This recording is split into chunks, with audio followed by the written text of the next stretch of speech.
అందరికీ నమస్కారం. నేను మీ ఆయుర్వేద డాక్టర్ చిట్టిబొట్ల మధుసూదన శర్మని.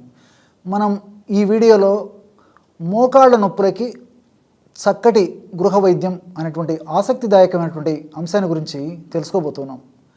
ఈ రోజుల్లో చిన్న వయస్సులోనే మోకాళ్ళ నొప్పుల సమస్యలు రావడం చాలా దురదృష్టకరమైనటువంటి పరిణామం. ఈ మోకాళ్ళ నొప్పుల సమస్యని సర్వసాధారణంగా ఆధునిక వైద్యంలో ఆస్టియో ఆర్థరైటిస్ అనేటువంటి పేరుతో పిలుస్తూ ఉంటారు. ఆయుర్వేద వైద్య విధానంలో మన మహర్షులు సంధివాతం అనేటువంటి పేరుతో చక్కగా ఈ యొక్క వ్యాధిని గురించి విస్తారంగా వివరించి చక్కటి చికిత్సా విధానాల గురించి కూడా తెలియజేయడం జరిగింది. ఆయుర్వేద వైద్య విధానంలో వాత వ్యాధులు 80 రకాలుగా చెప్పబడ్డాయి. ఆ 80 రకాలైనటువంటి వాత వ్యాధుల్లో సంధివాతం అనేటువంటి ఒక వాత వ్యాధిని కూడా మన మహర్షులు చేర్చడం జరిగింది. మరి ఈ యొక్క సమస్య వచ్చినప్పుడు కొంతమందిలో ప్రారంభంలో మొట్టమొదట ఒక కాలే మొదలయ్యి తర్వాత కొన్నాళ్ళకి క్రమక్రమంగా ఆ ఒక కాలులో ఉన్నటువంటి సమస్య పెరిగిపోవడమే కాకుండా మరొక కాలికి కూడా ఈ నొప్పి వచ్చేటువంటి పరిస్థితి ఏర్పడుతూ ఉంటుంది.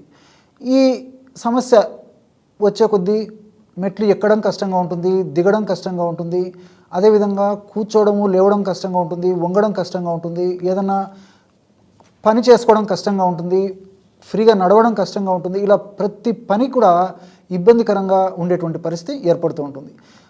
ఆధునికంగా మనం ఆలోచించినట్లయితే అసలు ఈ మోకాళ్ళ నొప్పులు ఎందుకు వస్తాయని చెప్పేసి ఆలోచించినట్లయితే అనేక రకాలైనటువంటి కారణాల వల్ల మోకాళ్ళ భాగంలో వివిధ రకాలైనటువంటి హానికారకమైనటువంటి రసాయన పదార్థాలు ఉత్పత్తి అయ్యి ఆ హానికారకమైనటువంటి రసాయన పదార్థాలు ఉత్పత్తి ప్రభావం చేత మోకాళ్ళని దెబ్బతీస్తాయన్నమాట. ఈ యొక్క ప్రక్రియనంతా ఇన్ఫ్లమేషన్ అనేటువంటి ప్రక్రియతో చెప్తుంటారు. ఈ ఇన్ఫ్లమేషన్ అనేటువంటి ప్రక్రియలో హానికారకమైనటువంటి పదార్థాలు అంటే ఇన్ఫ్లమేటరీ మీడియేటర్స్, సైటోకైన్స్, ఇంటర్లికిన్స్ ఇలాంటివి అనేక రకాలైనటువంటి హానికారకమైనటువంటి పదార్థాలు రసాయనాలు ఉత్పత్తి అవుతుంటాయి. ఇవి ఉత్పత్తి అయినప్పుడు ఆ మోకాలు కీలుని అంటే ఆ జాయింట్ని డ్యామేజ్ చేసేస్తాయి. ఈ డ్యామేజ్ చేయడం వల్ల కండరాలు దెబ్బతింటాయి, మోకాలు భాగంలో ఎముకలు దెబ్బతింటాయి, అంతేకాకుండా లోపల ఉన్నటువంటి ఆ కీలు కూడా దెబ్బతింటుంది. ఈ విధంగా ఈ 3 దెబ్బతినడం వల్ల ఆ కండరాల నొప్పి, ఆ భాగంలో వాపు రావడము, అదేవిధంగా ఒక్కొక్కసారి కొంతమందిలో శబ్దం రావడము, అంటే మనం కూర్చున్నప్పుడు, లేచినప్పుడు, మెట్లు ఎక్కినప్పుడు, దిగినప్పుడు, నడిచినప్పుడు శబ్దం రావడము, ఇలా అనేక రకాలైనటువంటి సమస్యలు కలుగుతుంటాయి.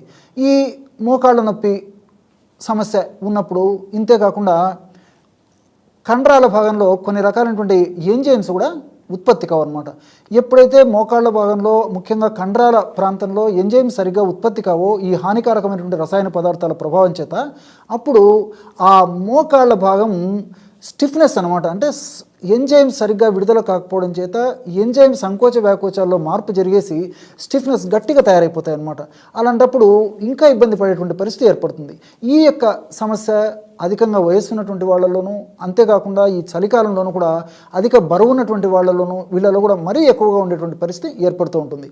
ఈ సమస్య ఉన్నప్పుడు అనేక రకాలైనటువంటి ఔషధాలు డాక్టర్ల పర్యవేక్షణ లేకుండా పెయిన్ కిల్లర్స్ అంటే నొప్పి నివారణ మాత్రలు చాలా రకాలుగా వాడుతుంటారు. మరి అవగాహన లోపం చేత, విచక్షణ రహితంగా, వాళ్ళకు తెలియకపోవడం చేత ఇలాంటి నొప్పి నివారణ మాత్రలు వాడుకోవడం వల్ల తాత్కాలికంగా ఆ సమస్య తగ్గిపోయినప్పటికీ తర్వాత రకరకాలైనటువంటి ఉపద్రవాలు అంటే ఆ నొప్పి నివారణ మాత్రలు పెయిన్ కిల్లర్స్ వల్ల కలుగుతాయి. అంటే కడుపులో మంట రావచ్చు, అదేవిధంగా బోన్స్లో ఉన్నటువంటి ఆ బోన్ మ్యారో దెబ్బతినేటువంటి పరిస్థితి ఏర్పడవచ్చు, లివర్ దెబ్బతినవచ్చు, అదేవిధంగా ప్రధానంగా మూత్రపిండాలు దెబ్బతినవచ్చు. ఇలా వివిధ రకాలైనటువంటి అవయవాలు దెబ్బతినడమే కాకుండా కడుపులో అల్సర్స్ ఏర్పడేటువంటి పరిస్థితి, అంటే కడుపులో పుళ్ళు ఏర్పడేటువంటి పరిస్థితి ఏర్పడుతుంది. ఇలా వివిధ రకాలైనటువంటి అనేక రకాలైనటువంటి సైడ్ ఎఫెక్ట్స్ మొదలవుతాయి అన్నమాట. కాబట్టి డాక్టర్ల పర్యవేక్షణతో కొన్నాళ్ల పాటు డాక్టర్ల సలహా మేరకే కొన్నాళ్ళు మీరు ఈ యొక్క ఆధునిక కృత్రిమ రసాయన ఔషధాలు నొప్పులకు సంబంధించి వాడుకోవచ్చు. కానీ మీకే మీరు వాడడం ఏమాత్రం క్షేమదాయకం కాదు, ఆరోగ్యదాయకం కాదు, ఆమోదయోగ్యం అంతకన్నా కాదు.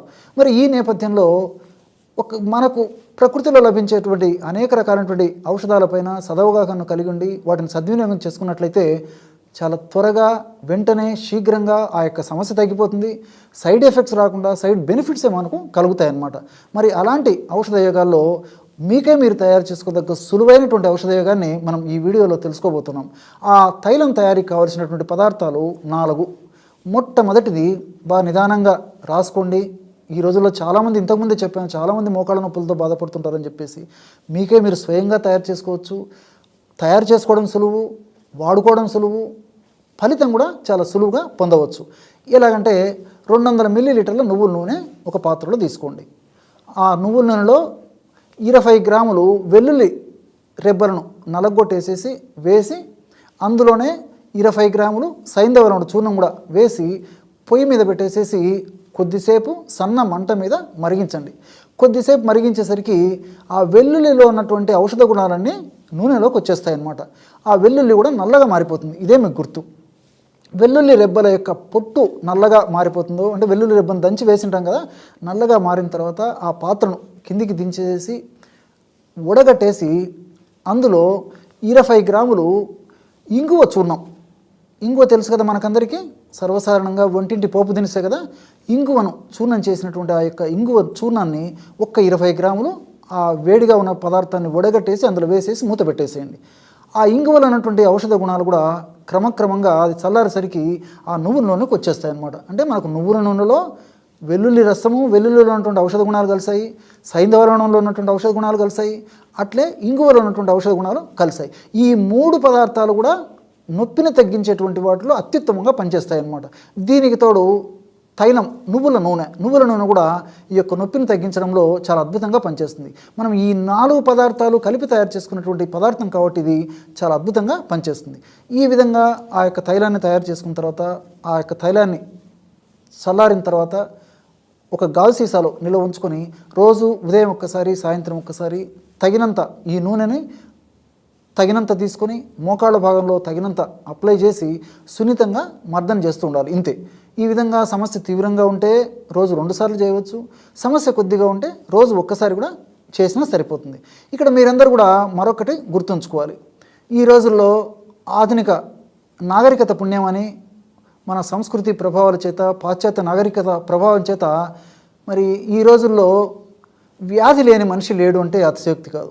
అంటే బీపీ అన్నా ఉంటుంది, గ్యాస్ట్రిక్ ట్రబుల్ అన్నా ఉంటుంది, అదేవిధంగా షుగర్ అన్నా ఉంటుంది, ఇతర అనేక రకాలైనటువంటి లివర్ సమస్యలను ఉంటాయి, కిడ్నీ సమస్యలను ఉంటాయి. ఇలా ప్రతిరోజు ఇంచుమించు ప్రతి ఒక్కరు కూడా కనీసం 3-4 రకాల మందులు వాడేటువంటి పరిస్థితి ఏర్పడిందనమాట. ఈ నేపథ్యంలో చాలామంది డాక్టర్ గారు ఈ నొప్పులతో బాధపడుతున్నాము, మళ్ళీ ఈ నొప్పులకు సంబంధించి కూడా మరి మందులు అంటే వాడడం కష్టమవుతున్నామని చెప్పేసి కూడా కొంతమంది బాధపడుతూ ఉంటారనమాట. మరి అలాంటి వాళ్ళు నొప్పి కొద్దిగా ఉండి ఒక కాలికే ఉండి కొన్నాళ్ళ నుంచే ఉందైతే కేవలం ఈ మందే సరిపోతుందన్నమాట. మన కడుపులోకి వాడవలసినటువంటి అవసరం కూడా లేదు. ఈ మందును వాడుకోవడం వల్ల నొప్పి, పోటు, సలుపు, బాధ ఇలాంటివన్నీ తగ్గిపోతాయి, కంఫర్టబిలిటీ వస్తుంది, సైడ్ ఎఫెక్ట్స్ ఉండవు, సైడ్ బెనిఫిట్స్ ఉంటాయి. కాబట్టి మరి ఇలాంటి సమస్యతో బాధపడేటువంటి వాళ్ళు ఎవరైనా ఉంటే ఈ ప్రకృతి ప్రసాదించినటువంటి ఈ యొక్క ఔషధాన్ని తయారు చేసుకుని వాడుకొని చాలా చక్కగా లబ్ధి పొందవచ్చు. చూశారు కదా ఎటువంటి సులువైనటువంటి ఔషధయోగాన్ని మోకాళ్ళ నొప్పుల సమస్య తగ్గేందుకు ఈ వీడియోలో తెలుసుకున్నారో. మరొక వీడియోలో మరొక అంశంతో మళ్ళీ కలుద్దాం. అంతవరకు నమస్కారం. మీ చిట్టిబొట్ల.